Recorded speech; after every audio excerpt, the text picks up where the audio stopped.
नमस्ते, राम राम। मैं डॉक्टर शुभम कुरशेष, भोपाल मध्य प्रदेश से। और ये वीडियो है हमारी इस बारे में, इसके नाम के बारे में। इसका इंग्लिश नाम आप बताइएगा।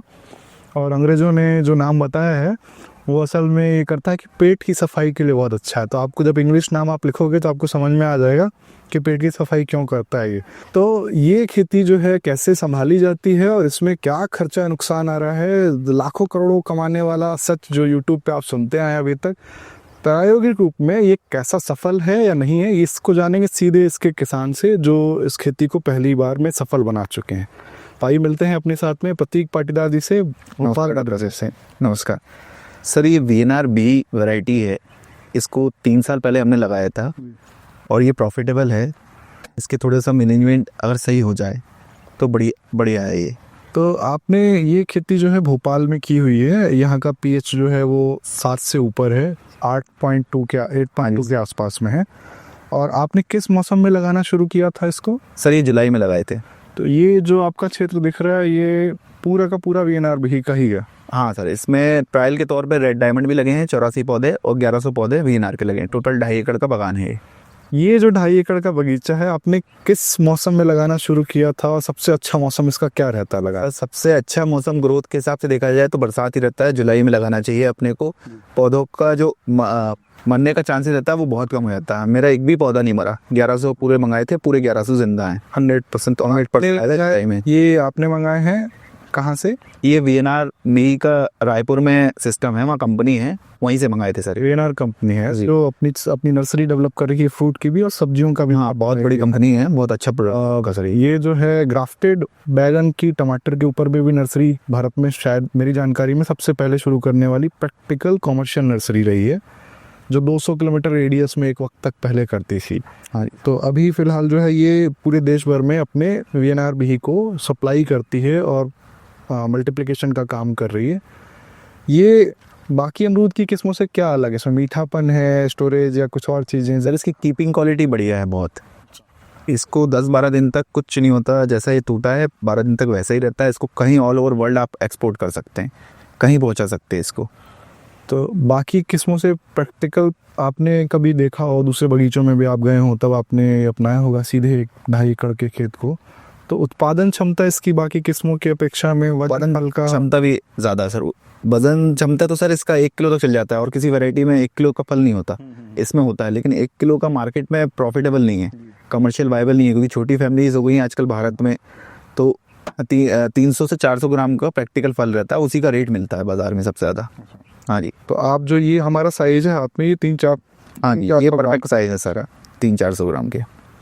और इसको जो है लगाते वक्त में कोई सावधानियां स्पेशली या कटिंग प्रूनिंग की कोई प्रोसेस हो जिसमें आप पहली तोड़ाई कब शुरू कर रहे हैं इसकी? सर ये तीसरे साल हम पहली तोड़ाई स्टार्ट कर रहे हैं इसके पिछले साल भी आया था, लेकिन बहुत कम मात्रा में फल था, हमने कटिंग नहीं करी थी। वो पौधे को स्ट्रॉन्ग करने के लिए हम 2 साल वेट किया। लोग बोलते हैं करना चाहिए, लेकिन हमने नहीं किया। तो आपका ये 2.5 से 3 साल के बीच का? हाँ, ये 2.5 से 3 साल के बीच का पौधा है। और पहली तोड़ाई आपने कब शुरू की है? ये 26वें महीने में स्टार्ट की है तोड़ाई। अच्छा। 20वें महीने में कटिंग हुई थी इसकी, 6 महीने बाद इसका प्रोडक्शन आ जाता है। जैसा अभी ये दिसंबर का मंथ खत्म हो रहा है और ये करीब करीब अपने आखिरी तोड़ान पे चल रही है। हाँ जी सर। तो अभी आप मतलब कितनी तोड़ाई आप कब पहली तोड़ाई शुरू की है इसमें इस सीजन में? ये सर कितनी तोड़ाई आप कर चुके हैं इस वक्त? सर 11 नवंबर में हमने स्टार्ट किया था जी। और अभी आज की टिल डेट 130 कुंटल प्रोडक्शन आ चुका हमारा। और ये आपके सामने है, ये थोड़ा बहुत और निकलेगा। मोटा मोटा अंदाज़ा लगाएं तो 160-170 तक हम पहुंच जाएंगे। 13 टन के करीब आप बताएं कि आपने अभी तक तोड़ाई कर ली है। हाँ। और अभी भी आपको अंदाज है कि करीब करीब 2 से 3 टन और आ जाएगा तोड़ेंगे। तो फिर ये इसको वापस बढ़ने देंगे सारा या कुछ और भी? नहीं सर, फिर पौधे को इसकी प्रोसेस है, इसको हम स्ट्रेस देंगे पौधे को। 1 महीने तक इसका खाद पानी सब बंद करेंगे। तो ये पतझड़ जो पत्ता पीला हो जा रहा है, ये पूरा पत्ता सूख जाएगा, पौधा बिल्कुल मरण अवस्था में आ जाता है। फिर इसको हम कटिंग करेंगे, इसकी कटिंग करके फिर इसमें खाद पानी चालू करेंगे। अच्छा, तो एक बड़ा अच्छा सा सवाल ये आ रहा है मेरे मन में कि देखिए अमरूद में ना साल में 2 बार जो है भारत में इधर में फ्रूटिंग ली जाती है जी, जो आती है घरों में बिना कॉमर्शियल कोई भी प्रोडक्शन प्लान के। अब इसमें हमारे पास जो फल है क्वालिटी का वो सबसे अच्छा होता है, मीठापन थोड़ा सा आता है। तो इस किस्म में बाकी किस्मों में बर्फ़ खान हो या बाकी दूसरी भी हिसार सफ़ेदा, इलाहाबाद सफ़ेदा, इनकी तुलना में मीठापन कम है। हाँ, मीठापन कम है सर। तो शहरों में जो लोग जहाँ पे प्लानिंग कर रहे हैं, इसको शुगर फ्री अमरूद के तौर पे डायबिटीज पेशेंट को टारगेट करते हुए मार्केटिंग कर रहे हैं, जिसका रेट हम जो रिटेल में ख़रीदते हैं वो करीब 80 से 100 रुपये, और बारिश में थोड़ा और शायद ज़्यादा होता है। आप किस मौसम में आपका अनुभव रहा कि अच्छा रेट किसान को मिल सकता है, जो कि क्वालिटी वाला है अभी वाला, या बारिश में सबसे ज़्यादा परेशानियों के साथ वाला? बारिश में सर सबसे ज़्यादा रेट मिलता है इसका जुलाई, अगस्त, सितंबर में। अच्छा, लेकिन असल में सबकी मानना है कि भाई प्रोडक्शन की क्वालिटी, मीठापन या मार्केट में जो डिमांड है वो इस टाइम में ज़्यादा अच्छी है। मीठापन तो सर इस टाइम में ही है, डिमांड भी अच्छी, प्रोडक्शन भी अच्छा आएगा, लेकिन इस टाइम में और अदर वैरायटीज़ पूरे भारतवर्ष के अमरूद आते हैं। हाँ, ये जो देसी अमरूद अपना चालू होता है, इलाहाबाद में है, नागपुर में है, वो मार्केट में जाता है।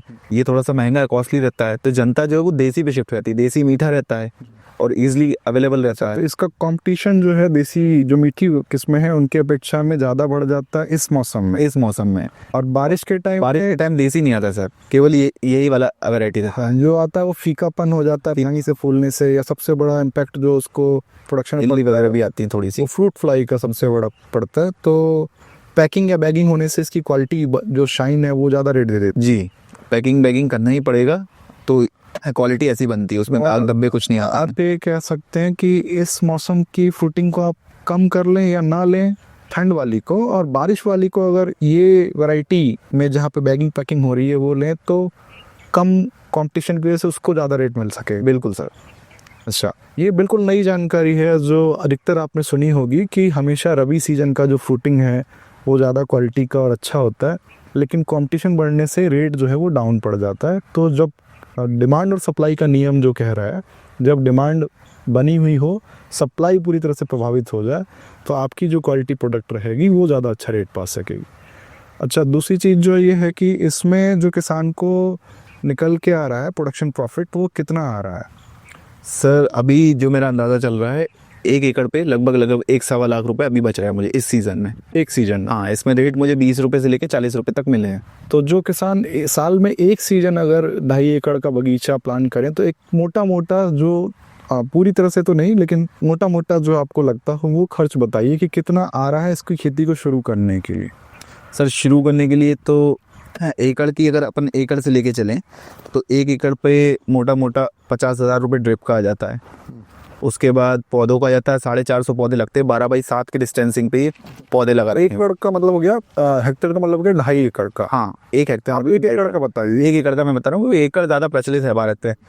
तो 50,000 अपना ड्रिप का पकड़ लें, फिर पौधे हो गए 450 इंटू 200 रुपये का एक पौधा ही अवेलेबल होता है। अच्छा, ये वहाँ से मिल रहा है। हाँ, बाकी किस्में जो है करीब 50-60 रुपए के आसपास में हाँ मिल जाती हैं किसान। ये थोड़ा सा महंगा है, वो अच्छी कंपनी का है। तो 200 इंटू 450, तो 450, 450, 45, 90,000 के अपने पौधे हुए जी। फिर ये तार पोल लगे हुए हैं और तार है। अच्छा, ये पेड़ के पास में सहारा देने के लिए। हाँ, ये ब्रांचेस सर इसकी बहुत लाइट रहती हैं, ये टूट जाती हैं। अभी आपको बगीचे में अपन भ्रमण करेंगे तो टूटी हुई ब्रांचेस भी दिखेंगी, पौधे के फल के वजह से ये ब्रांचेस टूट जाती हैं, तो ये तार बांधना पड़ता है। ये मैंने सबसे सस्ता लगाया है, ये पत्थर का पोल रहता है सर, ये 120 रुपये का पड़ रहा है यहाँ। इसके बाद सीमेंट का पोल आता है, वो 250 रुपये का पड़ता है। एक पिलर की दूरी आपने अंदाजन कितनी रखी हुई? ये 5 पौधे छोड़ के, यानी 35 फीट पे लगाए हैं सर। अच्छा, एक पोल टू पोल 35 फीट, और इसमें GI वायर जो है GI वायर लगाया हुआ है सर। 4 फीट के करीब हाइट होगी। हाँ, तो इस हाइट पे फिर बीच में सुतली से आपने धागे से बांधा हुआ पूरे पौधे हाँ के जी। चारों तरफ से, जी, ताकि सहारा ले सके। सहारा ले सके, ब्रांचेस टूटे ना, नुकसान ना हो। जी। अब इसमें फल जब लगना शुरू हुआ था तो आपने जो प्रोसेस है, जैसे जड़ों के पास में कटाई छटाई का पार्ट दिख रहा है, ये लेबर की कंजम्पशन आपको कितनी लग रही है इसमें? सर लेबर तो इसमें लगती रहती है मामून। 1 एकड़ पे अगर पूरा जोड़ के जाएं शुरू से लेके आखिरी तक 30,000 की लेबर लग जाती है सर अपनी। तो जैसे अमूमन किसान बीच में कुछ नहीं लगाते हैं, वो लोग मल्चिंग बिछा लेते हैं यहाँ पे, या कहीं कहीं पे होता तो पतली मल्चिंग में भी करते हैं। आपने शायद कोई फसल ली थी यहाँ पे पहले? हाँ सर, बीच में हमने धनिया लिया था, इसमें गेहूँ लिया था, मूंग लिया था। अच्छा, ये बीच के पास? हाँ, बीच के पार्ट में सर। तो अब जो घना हो गया इसमें आपने स्प्रे या बाकी पार्ट के लिए रोका हुआ है, अगले सीजन में गर्मी में भी कुछ लेते रहेंगे इसमें? हाँ, गर्मी में भी अब जब इसकी कटिंग करेंगे तब उसके साथ इसमें प्लांटेशन कर। बस गहरी जड़ें ना हो, ज़्यादा भारी मशीनें नहीं चलें ऐसा? हाँ नहीं सर, बीच में बस हल्का हल्का जी। बस। तो और जो आप बता रहे हैं कि आपने करीब करीब अंदाज लगाया है 16 टन 15 टन को हम मानते हैं कि पहले सीजन में आया है, अगले साल दर साल ये बढ़ेगा ही हमें इसी तरह, है ना। तो हम ये माने कि एक साल में अगर हम सिर्फ एक ठंडक के सीजन की पहली हार्वेस्टिंग कर रहे हैं या दूसरी हार्वेस्टिंग तक भी आए हैं तो 15 टन का हम एवरेज मानते हैं फसल का। तो आपको उसका एवरेज पैसा जो मार्केट में अलग अलग टाइम में अलग अलग मिला होगा वो कितना चलता रहा है, रेंज क्या रही है उसकी और क्या फ़ायदा रहा है उसमें? रेंज तो सर 15 रुपये से लेके 42-43 रुपये तक मिला है मुझे। एवरेज मान लें तो अपन 30 रुपये है इसका एवरेज। तो जो अंत सीजन है तब ज़्यादा अच्छा मिल रहा है, शुरू मिल रहा है या बीच में मिल रहा है? नहीं सर, अंत में अब मिल रहा है सर 40-42। जब सबका खत्म हो चुका है, कम हो चुका है, जब सबका तब मिल रहा है। जब पूरा फुल फ्लैश में माल मंडी में आ रहा था तब तो सर 15, 20, 25 यही रेट था बस। तो इसका वेरिएशन क्वालिटी हिसाब से भी होता होगा? हाँ, क्वालिटी का भी फ़र्क है सर। जो अच्छी क्वालिटी रहती है उसके 2-3 रुपये और ऊपर एक्स्ट्रा मिलते हैं। तो इसमें जो फूड की क्वालिटी है इसके बारे में कुछ विशेष प्रभाव बताइए कि कैसे आप ये क्वालिटी मेंटेन करके रखते हैं इसकी और ये शाइन बनी रहे फलों की हमेशा। सर इसमें टाइम टू टाइम शेड्यूल रहता है, पोटाश डालना पड़ता है इसमें, कैल्शियम मिक्स माइक्रोन्यूट्रिएंट 13-0-45 इन सब का एक शेड्यूल है, वो टाइम टू टाइम देना पड़ता है। हफ्ते में 2 बार चलाना पड़ता है उसको। ड्रिप में मतलब रोज पानी नहीं देते हैं आप? रोज नहीं, 3-3 दिन के गैप में? 3-3 दिन के गैप में लेते हैं सर। और इस पे मैं ऊपर से माइक्रोन्यूट्रिएंट हो गया और फंजीसाइड हो गया। जैसा मैं 2 फल लेके आया हूँ, एक तो इसके बारे में और बात करते हैं। ये वाला फल ज़्यादा अच्छा है जो खूब पका हुआ दिख रहा है, या ये वाली सप्लाई के लिए अच्छा है जो अच्छा साइज तो ले चुका है लेकिन पूरा पीलापन नहीं लिया है? नहीं सर, ये ग्रीननेस वाला जो फल है ये बेस्ट रेट मिलेगा इसका मार्केट में। ये ऑलरेडी येलो हो चुका है, ये मार्केट में जाते जाते और येलो हो जाएगा। अच्छा, स्टोरेज क्वालिटी जो उसकी फिर धीरे स्टोरेज क्वालिटी उनकी रहेगी 10-12 दिन, तो ये थैले पे आराम से रखा रहेगा, 5-6 दिन में भी कुछ नहीं होगा। इस स्टेज तक तोड़ना वाला फल पहुंचेगा और ये वाला फल जो है फिर प्रोसेसिंग पार्ट के लिए कहीं दे सकते हैं। दूसरा जो फल है इसकी क्वालिटी, जैसे ये मैंने अभी गिरा हुआ पाया था कहीं पे, तो क्वालिटी आप जो बता रहे थे कि क्वालिटी के लिए क्या क्या तत्व हैं जो ज़रूरी लगते हैं फल की? सर एक तो पोटाश बहुत मुख्य तत्व है, पोटाश चाहिए रहता है। दूसरा कैल्शियम चाहिए रहता है। कैल्शियम की कमी के कारण ही ये देख रहे हैं आप, इसमें धारियाँ बन गई हैं। हाँ, कहते हैं यहाँ से, कहते हैं टमाटर भी आता है ऐसा जी।